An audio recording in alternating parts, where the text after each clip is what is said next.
My dear boys and girls, how are you all?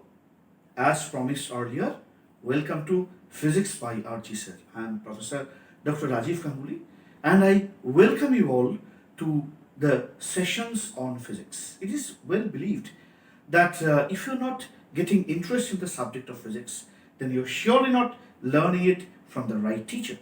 So I'll surely try to make this subject very, very interesting and palatable for you. And I'll discuss on something which is very, very common, that how we must learn physics. What is the best way to learn physics?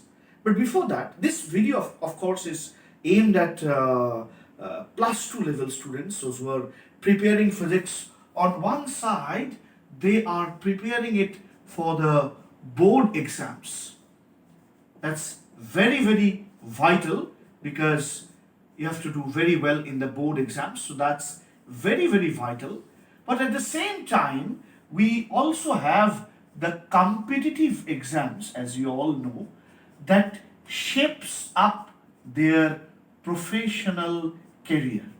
So on one side, we have the board exams, and on the other side, we have the competitive exams. And it's very important to strike a balance between the two. You'll find a lot of people, they are saying, mark up the theory very quickly, let us focus on the problems and do all these things. I'll not say negative about anything because I don't believe in negativity, except the negative charges, of course. But I would like to first tell you a small story. Imagine that suddenly you are given a chance to play in the Indian cricket team. And you go to the field on the first day and you're facing a very, very interesting match, very critical match, tough competition. And the captain sends you a message saying, just hit out the best of the shots. But you are still not conversant with the hook, pull, cut, drives, square cuts, and a lot of other things. Will you be able to do that? I'm afraid not. So before playing the match, you really need a lot of learning, a lot of practice, practicing the basics, then practicing in the match situations. A lot of effort needs to be put in before you really face that particular scenario where you are cracking the competitive exams and the best of the exams, which will make your career take career into a very high. I'll say it will take your career into a high flying domain. So what to do about it? I would first focus on learning. And this, when I'm talking of learning, this is not only about physics, those who have started maybe in classes 7, 8, 9, 10, or at the plus 2 level. When you go to the engineering, you'll also find this is also very, very true when you come across subjects like electrical engineering, mechanical engineering, mechanics, these, that, a lot of subjects that are coming. So, fundamental approach remains the same. So, I would like to chalk out first few steps because there are overlapping demands. Without having a good understanding about a subject, it is very difficult to actually solve the problems. Although, while solving problems, we also need to have some very special techniques. I'll gradually show them. But let us write down some few steps and understand what we can exactly do. So, whenever we are coming across such a subject, I would consider the first step is about understanding the concepts. This is one of the most important things that is required. Understanding the concepts. Please put a lot of stress on concept. There's a normal tendency that we read up the book, you mug up the definitions, this, that. No. Try to understand what is the phenomenon involved. You read the books, try to conceive the ideas. You have a lot of resources nowadays. Check the videos, check animations. A pulley is there, a body is pulled, a ball is being thrown. So, any number of things, a current is flowing in a circuit. A lot of things, you'll find nice videos. You just try to conceive the idea, what is happening. We call it to be the physical situation. That understanding is very, very important. That's the first step. And whenever you learn subjects, there's a tendency that you just try to find out, okay, the formula, V equal to IR, V square equal to U square plus 2S. No. What's the physics involved in that? What's the meaning of that? First learn that. Just searching a formula and putting some data and solving something is not the ultimate goal. So the first thing is understanding the concepts that will lay a strong foundation of the subject. Once a strong foundation is there, then you will be surely given the problem solving. So once the problem solving comes, there are a few important steps that needs to be followed. As I've mentioned, there's a tendency that we quickly want to find out what is the formula we try to fit in. Avoid that. The first and foremost thing that I would suggest is first read the problem carefully. Read it.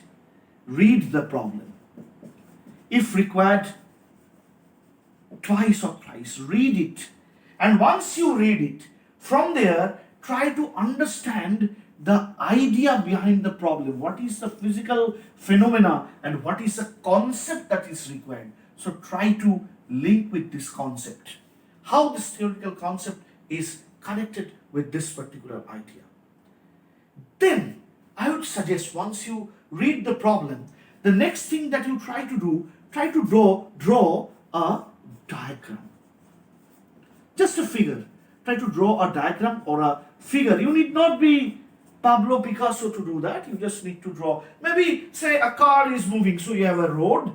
Okay, you have a man standing, so you can understand my fantastic skills, but this is more than sufficient. You have a body with wheels, it is moving, say it is moving with some velocity u, something like that. The man is standing, the man is observing, and after a certain time, say we find that a force is acting. So likewise, you try to draw a diagram. And once you draw the diagram or figure and you relate with your ideas and the concepts, they get interrelated. First, put time on understanding. Then I would request you to please note down the data along with their signs like velocity v, acceleration a, time t, etc., etc., etc. And once you note down the data, convert them into proper units. So check the units. It can sometimes happen that the units are not given in the same system. So convert them. Now you can find out the formula. Once you have done this, now you can find out the formula, which formula you need to apply. You apply in the formula, you do a calculation. And last but not the least, once everything is done, I would suggest once all these things are done, you do an analysis of results. You do an analysis of the results. So you are working on a problem and you're finding that a body is moving at 10,000 kilometers per hour. If you find such an answer, it means that some problem has occurred at some place or the other. So take care, think. Once you have done, analyze the answer, try to understand the meaning, and everything of these cycle will make you consolidated. So I just repeat shortly the steps. First, when you are studying any portion of physics, maybe at a later for subjects of engineering, first focus on understanding the concepts. Put a lot of time for that. After that, when it comes to problem solving, you first try to read the problem, try to understand what is the idea behind the problem, relate with their concept, try to draw a diagram or a figure and relate whether you have drawn it rightly or not. Then you note down the data. And one of the biggest mistakes that occur here, that sometimes say it's given in kilometers per hour, but your system of units wants value in meters and seconds. So you have to convert it into appropriate units and make it correct there itself. Once done, then you put it into the formula and you calculate and derive the results. And once you do the results, finally do an analysis what you have got. Just blindly writing answer, fine, over. That's not the correct approach. So I'm pretty sure if all of you start following this approach from today, that will really be helpful. So first learn, but of course another important factor that will be picking us always is the time. I'll obviously discuss about this time and preparation, how to optimize slightly later. But as of now, first focus on understanding. And before I conclude this video, I'd like to tell that when you talk of board exams and competitive exams, there is sometimes people say I was concentrating so much on the competitive exams that I've done bad in the boards. These logic are not correct. If you have a right planning, you can of course make a right balance, because a proper understanding of the concepts are required, and problem solving techniques are also important. Both go hand in hand, one is incomplete without the other. So I'm pretty sure that if you start following this approach, of course we'll go for the time optimized approach at a later date in some later videos. I've just started this, my first video for all of you. I hope it will be of help to you.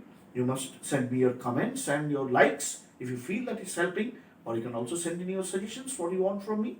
So till then, goodbye, stay happy and be successful in life. Have a great life ahead. Thank you.